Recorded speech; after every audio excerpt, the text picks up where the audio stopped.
At a birthday party, my girlfriend told him, "Don't worry because I would never actually wed him. He's just my financial support in this charade." So I departed the event, gathered her belongings, replaced the door locks, and when she arrived begging at sunrise, I firmly declined while she lost everything including her $8K funds that were stored in my apartment. Be me, 26-year-old guy. Never thought I'd be writing one of these cringe posts, but here we are. Was with this girl Brooke, 25, for just over 3 years. Lived together for most of it. When I say lived together, I mean I paid for everything. Condo rent was under my name. Utilities in my name. Groceries mostly handled by me. She paid here and there, but it wasn't close to 50/50ths. Didn't really mind at first. Like taking care of stuff. Felt like I was setting foundation for something stable. She worked in luxury real estate. Before anyone thinks that means she was rolling in money, nah. She mostly did showings and content for her agency. You'd think she sold half the city based on her Instagram. But it was a lot of coming soon posts. Selfies at open houses. Stories about her grind that never actually ended in commission. Meanwhile, I work as a mechanical engineer. Not glamorous, but solid. Good pay, good benefits, long days. Deal with real deadlines, real planning. Real consequences if something goes wrong. Machines don't build themselves. Manufacturing doesn't function without proper engineering. But to her, it was just your technical job. Like I carried wrenches around or something. When I wasn't working, I'd spend hours on my custom PC setup. Researching parts, optimizing performance, cable managing everything to perfection. Built it myself from scratch. It was my escape, my project. Something I could control and create with my own hands. She used to think it was cute how excited I'd get about new components. Later, she'd just roll her eyes when I'd talk about frame rates. Or cooling systems. Still, I thought we were good. For the first year and a half, she was sweet, supportive. Made little Pinterest boards for wedding ideas. Would send me accidental screenshots of engagement rings. Caption like, "OMG, this is so cute." We talked about future stuff loosely. Where we might live, if we had kids. Whether we'd get a cat or not. Those kind of convos that feel like small talk, but are actually serious. We were real and serious in that relationship. Had a Ring tab open in my browser for months. Had alerts on for price drops. Was just trying to time things right. Wanted to do it during summer. Maybe on a weekend trip to North Carolina. That was the plan. Then I don't know what changed exactly. But something definitely shifted. She started getting cold, but not like cold distant, more like cold above me. Little jabs here and there. One time I got home after working a 12-hour shift. She looked at me and said, "You always look so tired lately. It's giving middle-aged dad vibes," then laughed like she just delivered a zinger on stage. I laughed it off, but I felt it. That wasn't playful. That was just rude. And then the next few days it kept happening. I'd play a playlist while cleaning. She'd roll her eyes and say, "This music makes me feel like I'm stuck in a truck stop." I offered to pick up Chinese takeout. She sighed and said, "We always eat the same boring crap." These comments kept coming.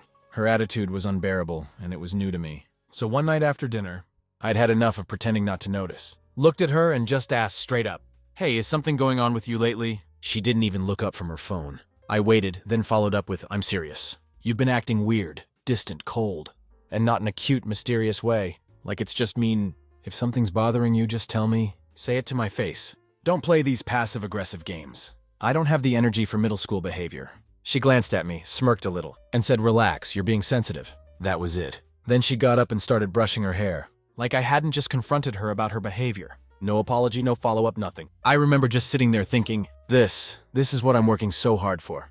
This is the woman I was going to propose to. I don't know what flipped that night, but I started noticing everything. The tone in her voice, the way she looked at me like she was constantly disappointed, the way she barely responded when I spoke, but would immediately light up when her phone buzzed with a group chat. She started calling my hobbies childish, especially my PC building. Called it my little toy whenever friends were over. Like I was playing with action figures instead of engineering something complex. Made me realize she didn't just disrespect me, she disrespected anything I cared about. And she had this look lately, like she was constantly unimpressed by me. Like nothing I did had value. It wasn't even just cold anymore. It was disgusting. I found myself actually grossed out by the way she acted. Like the girl I fell for used to laugh at my dumb jokes and cuddle into me when I got home from work. Now she acted like my presence was an inconvenience, like I was her personal Wi-Fi provider with a face. Still, I tried to give her the benefit of the doubt. Told myself maybe it was stress. Maybe she was overwhelmed and didn't know how to communicate. I didn't want to assume the worst, even though everything in my gut was screaming at me that this was intentional. Then one night I was grabbing laundry from the dryer, and I saw her phone light up on the kitchen counter. I wasn't snooping, I swear. The screen just caught my eye. It was a group chat with a few of her girlfriends. I only saw a few messages, but that was enough. One friend had said, "He's going to propose soon, I feel it." "OMG girl, that cold shoulder technique is actually working." Brooke had replied, He better, I've put in time lol. Another friend sent, girl don't make it too easy. Make him feel like he's lucky you're still around. Then the one that really stuck. You don't marry safe. You marry someone who scares you a little. Scares you a little. I wasn't sure what that meant exactly. Then Brooke reacted and wrote, bet I'll start acting colder. Let's see if he steps up. I stared at the screen for a few seconds, just thinking, okay, so it is intentional. She's not in a bad mood. She's not stressed. She's literally running some kind of weird personality test to see if I'll chase her or prove myself. What does that even mean, scared? How like emotionally unstable or carrying a sword? That chat changed everything. It was like someone switched the lights on in a dark room, and suddenly I could see all the furniture I'd been stumbling over. Those messages kept replaying in my head. He better have put in time LOI. Like our relationship was some kind of investment with guaranteed returns. Like loving someone is a transaction, where you deposit affection and withdraw a diamond ring. The casual way she discussed manipulating me with her friends made my stomach turn. These weren't teenagers. These were grown women in their mid-20s, strategizing emotional warfare like it was normal. The worst part was how cheap it all felt. If she'd been genuinely unhappy, or needed something from me, an actual conversation could have fixed it. But instead, she chose games. Mind games, personality tests, emotional obstacle courses. All designed to make me chase harder, prove more, earn what I used to receive freely. And for what? So she could feel like she'd maximized her return on investment. So she could brag to her friends about how she'd trained me to value her more. It was disturbing on a level I couldn't even articulate at the time. All I knew was that something that had once felt authentic now seemed manufactured. And the woman I thought I knew was apparently running focus groups on how best to manipulate me into proposing. But I didn't say anything that night. I didn't bring it up. I didn't want to start a fight over what would just be explained away. As girls talk like that or you're overreacting, so I decided to just observe. I figured if she was playing a game, I'd let her play it, let her think she was running things. Give her enough space to dig her own crater.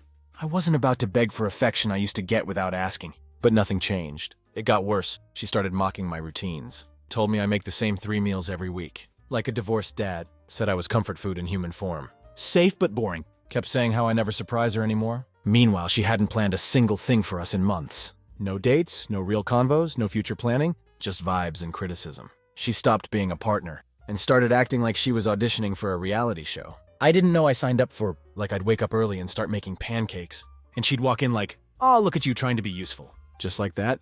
No thanks. Just that dry sarcasm you use when you're talking to someone you low-key resent. We were watching a show one night, and I made a comment about one of the characters being a little toxic. And she said, please, you'd probably write a whole spreadsheet on how to express your feelings. Then she laughed like she landed a punchline. I didn't even react. Just took another bite of food and kept watching. It wasn't even insults half the time. It was tone, looks, that I'm stuck with this guy energy. Like I was some sad Wi-Fi connected appliance she couldn't return. She stopped asking how my day was. If I brought it up, she'd go, and nod while texting. She'd be on her phone all the time, scrolling, posting, DMing, while I sat 2 feet away feeling like an afterthought. It wasn't just that she stopped trying. It was that she seemed proud of it. Like she thought being cold made her more interesting. There's this one day I remember perfectly. We were supposed to grab lunch after I finished a site meeting. Nothing fancy, just this burger spot we both liked. I got there 5 minutes early. Grabbed a table, texted her. She replied 15 minutes later. Still getting ready, can you just order for me? She showed up 35 minutes late. Didn't apologize. Sat down and immediately started filming her plate. And yeah, that sounds minor. But when you stack that on top of weeks of cold shoulders, sarcasm, and complete lack of effort, it adds up. It builds into this quiet resentment that sticks to your skin. Then came the petty stuff, like purposefully ignoring my texts while online, changing the thermostat, and then accusing me of being cheap when I changed it back, leaving dishes in the sink for 3 days, then calling me anal when I asked her to rinse them. The more I stayed calm, the worse she got. Like me, not snapping was some kind of challenge. She thought I was weak or passive or boring. That part started to become clear. I remember one night I said, hey, we haven't really hung out this week. Want to do something just us? She goes, like what, sit and talk about your boring job again? That was it for me. I didn't say anything. Just stared at her for a second, nodded and walked out to the balcony. I sat out there for 20 minutes in silence, thinking, this isn't a phase. This is who she really is. This is when she thinks she's above you. That whole make him feel lucky you're still around plan. Yeah, she committed to it fully. And it wasn't some clever power move. It was just nasty and low effort. It didn't make me want to fight harder for her. It made me look at her like she was defective. Like someone who took a good situation and torched it for entertainment. And I could have said something. I could have confronted her and had a big blowout. But honestly, I didn't want to fight. I wanted an out.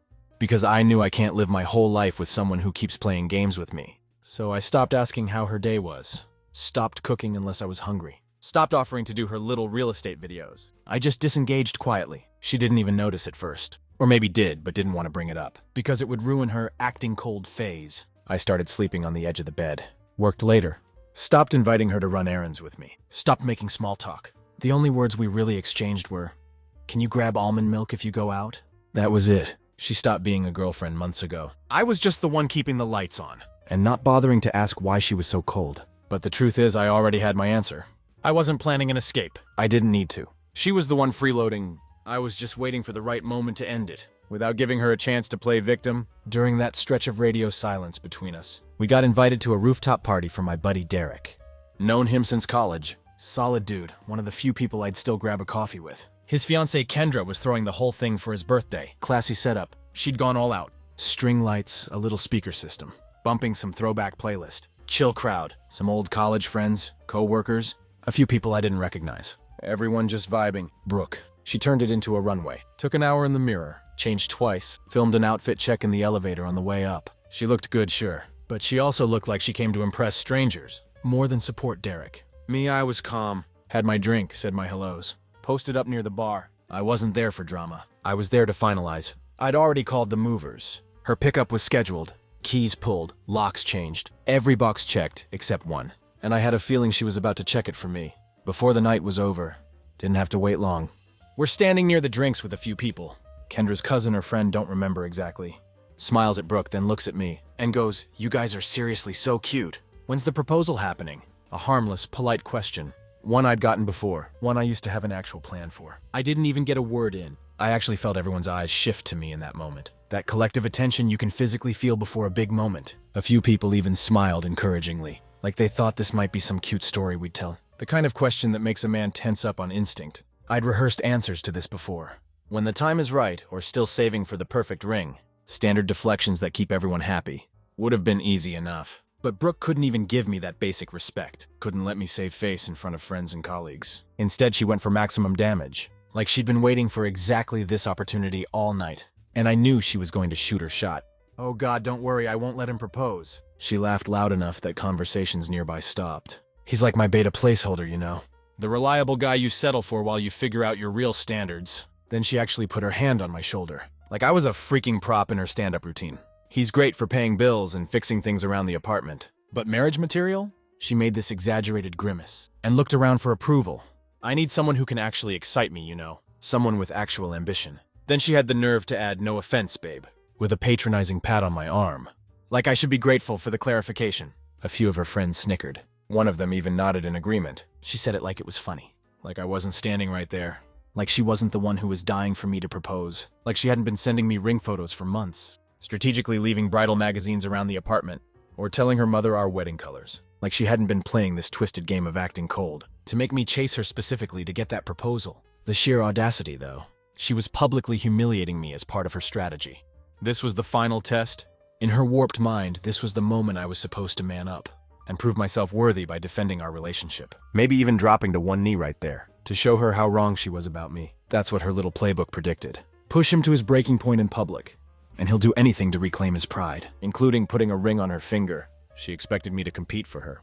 To beg. To prove my worth. To someone who clearly thought I had none. I could see it in her eyes. That smug confidence of someone who thinks they're playing chess. While everyone else is playing checkers. She thought she was forcing my hand in some masterful power play. That after this little joke, I'd finally realize what I might lose. And lock her down for good. What she'd never considered was a third option. That I might simply walk away. At that moment you could feel the mood die instantly. Like someone muted the background noise. A couple people awkward laughed. But mostly it was just dead silence. I heard one girl go, "Whoa." Someone else whispered, "Did she just say that?" Derek looked at me like, "Yo, you good?" Kendra literally stopped mid-step with a tray of cupcakes. And just stared. Me. I took one slow sip of my drink. Put it down. Looked her right in the face. "Yeah, about that proposal." She blinked like she didn't expect me to say anything. I pulled the keys from my jacket and dropped them on the bar in front of her. "You won't need these anymore." She froze. A few people glanced at each other like, what is happening? I kept going. Not even angry. "Just done. I'll let you in to pack your stuff. Movers come tomorrow. Locks are already changed." Her mouth opened, but nothing came out. She looked around like someone might save her. No one did. "And for the record, I never saw you as a wife. Not even close." Someone straight up gasped. One guy near us muttered "damn" under his breath. I looked at Derek and Kendra. Happy birthday, man. Seriously, great setup. Sorry for the extra entertainment. Then back to Brooke, who still hadn't moved. You wanted someone who scares you? Start with living on your own. That should be terrifying enough. And I walked out, left her standing there in complete shock. I heard the party behind me erupt into hushed conversations, the kind of buzz that follows dramatic exits. Someone called my name. Derek, I think. But I kept walking. I wasn't going to make his birthday about my drama. Let her handle the aftermath. Let her explain herself to a room full of witnesses who'd just seen her true colors. Let her try to spin this into another quirky anecdote for her Instagram. For the first time in our relationship. The mess was hers to clean up, not mine. Her first call came before I even hit the elevator. Blocked it. Then her friend Chloe called. Ignored. She sent this long paragraph text about what happened and how I blindsided her. Said I overreacted. I left her on read. The calls didn't stop for 2 days. She tried every number she could. Even texted me off her work phone. One message said, I don't know why you'd humiliate me like that. Another one said, you didn't even give me a chance to explain. Nah, you don't get to say what you said in front of a room full of people. And then play shocked that it didn't land. That wasn't a joke. That was a mask slipping. And I let it stay off. Blocked every number. Sent one final message before doing it. You spent months treating me like I was disposable. I just proved you right. Done. I thought she might chill after that. Accept it. Nope. The movers came the next day like I'd arranged. I told them exactly what to pack. Bedroom, closet, living room. I left a note on the door and emailed her the window. She didn't have a key, but building security let her up when the movers arrived. I locked my office door before I left. I figured she'd get her things. The movers would load up, and that would be the end of it. I spent the morning at a coffee shop down the street, nursing an overpriced latte and getting some work done. Figured I'd give her space to get her shit and get out without a scene. Mature, right? That was my first mistake. When I got back around 4 o'clock, the movers were gone, and so was she supposedly. But something felt off the second I walked in. And yeah, the office door was wide open. I knew right then. She forced it. My custom PC, the one I'd spent months building component by component, was in pieces. Screen shattered. Tower knocked over with the side panel caved in. Graphics card snapped in half. Liquid cooling system leaking all over my desk. Nearly $4,000 in hardware destroyed. In what must have been 2 minutes of rage, the movers didn't even go in there. Check the logs later. They said the door was closed the whole time. So yeah, she did it after they packed up and left. A parting gift. Standing there looking at the wreckage, I felt something break inside me too. Not anger. That would come later. But this cold, hollow feeling right in my chest. That PC wasn't just expensive hardware. It was hundreds of hours of research. Late nights troubleshooting. The satisfaction of building something with my own hands. Every cable managed perfectly. Every component selected with care. It was the one thing in the apartment that was 100% mine. That I'd created from nothing. Seeing it deliberately destroyed like that hit harder than her words at the party. Harder than the months of cold shoulders. This wasn't heat-of-the-moment cruelty. This was calculated. She knew exactly what this would do to me. Knew exactly what she was taking from me. And she'd done it anyway, just to make me hurt like she was hurting. She'd left a note tucked under my keyboard. Bet you didn't see this coming, Mr. Predictable. Cool. Real mature. I triple-checked with the movers. None of them ever went into the office. I told them it was off limits. And the door was closed the entire time they were upstairs. One of them mentioned they were finishing up the loadout downstairs. When she went back up alone, said they figured she forgot something. They didn't hear anything. Makes sense. She waited until they were out of earshot to do her damage quickly. I didn't call her screaming, although I wanted to. I just took photos of everything, meticulously documented each item damaged, pulled up receipts and calculated the total cost, $5,847.23. Then I sent her one email. You have 48 hours to transfer $5,847.23 for property damages, or I press charges. Building security cameras caught you entering and leaving. Your choice. Oh, and I added forced entry to the report. Not that you care about consequences. You've always been more about theatrics than results. I attached all the photos and receipts. No accusations, just facts and a deadline. She called immediately. I didn't pick up. Then came the texts. Are you freaking serious? You humiliated me in front of everyone, and you're worried about your stupid computer. You ruined my life. I forwarded these to my buddy who practices law. He sent a formal letter, reminding her about criminal destruction of property, potential civil litigation, and how her documented threats weren't helping her case. The money hit my account the next morning. No message, no explanation, just the exact amount, probably dipped into her housing fund, that she never actually contributed to when we lived together. Or maybe Daddy bailed her out again. Either way, I didn't care. She tried showing up at the condo the following day. Security called up. Sir, there's a woman here saying she forgot some of her things. She has nothing here. Don't let her up. According to the front desk guy, she caused quite a scene, screaming about how I was threatening her to pay me. and threatening to call the police. The irony of her threatening legal action after what she'd done wasn't lost on me. 3 days later, I get a message from Derek. Says, bro, check this out. Sends me a screenshot. Brooke had posted this long Instagram story. Black background, white text. The usual pity party script. Sometimes you give your all to someone who was never capable of loving you back. Growth comes from pain. And a blurry photo of a candle or whatever. But then it got worse. She started reaching out to mutual friends, telling people I blindsided her, that she was just joking, and that I made her look bad on purpose. She tried to flip it. Said I'd been pulling away for months, that I was emotionally distant, and she was just venting at the party. Funny how the part where she destroyed thousands in property didn't make it into her victim narrative. Selective memory is a hell of a thing. Kendra messaged me directly and asked if I was okay. Told me Brooke had tried to claim we were having problems, and I was unstable and acted out. That one made me laugh out loud. Yeah, I guess being stable and calm while walking out is now considered a breakdown. Cool! So I sent Kendra the full version, including photos of the smashed PC, and Brooke's little goodbye note. Kendra didn't respond right away. When she did, it was a string of WTF texts, followed by "You're not going to believe this." See someone film the rooftop scene. Not just the moment, but like the whole setup, including Brooke's entire comment verbatim. From the "I won't let him propose," all the way to her calling me a beta placeholder. Kendra was floored. Said she couldn't believe Brooke had the audacity to try and rewrite that in her favor. Then she told me the video had already gotten out. Someone at the party posted it to TikTok. I checked. Yep, there it was. Caption said, "When your girl calls you a placeholder and he deletes her from his life in real time." 500,000 views. Comments were wild. She deserved that. Bro walked out like a villain, and I'm here for it. She really thought she had the main character energy, Lamau. She turned off her comments that same day. A few people messaged me with laughing emojis. A couple guys I hadn't talked to since college said, "Yo, legend move." I didn't respond. I wasn't in it for clout. I just wanted her out of my life. But Brooke, she wasn't done embarrassing herself yet. She tried the sympathy angle next. Sent a message to Derek asking him to talk to me for her. Said she missed the connection we had, that she acted out because she was scared I'd leave. But that's not fear. That's entitlement rotting from the inside. You don't disrespect someone for months and then say it was fear. That's like setting fire to your own house and calling it a coping mechanism. I never replied. I never even said her name again after that. 3 months in my own condo felt like a goddamn rebirth. No drama, no dead weight. Just me! Upgraded PC, loud music, hoodie on repeat, and peace that finally felt like mine. And then of course she tried one more thing. A week after the TikTok went viral, I got a handwritten letter in my mailbox. No envelope, just folded paper stuck between some Amazon packages. It said, "I didn't mean what I said. I was just trying to sound confident. I didn't realize how hurtful I sounded until you walked away." Yeah, because nothing says sincere apology. Like watching your reputation get cooked online first. She closed it with, "If you ever want to talk, I'm still here." No, you're not. You were here. You just treated it like an audition you thought you were too good for. I didn't reply. I folded it neatly. Tossed it in the shred bin with junk mail.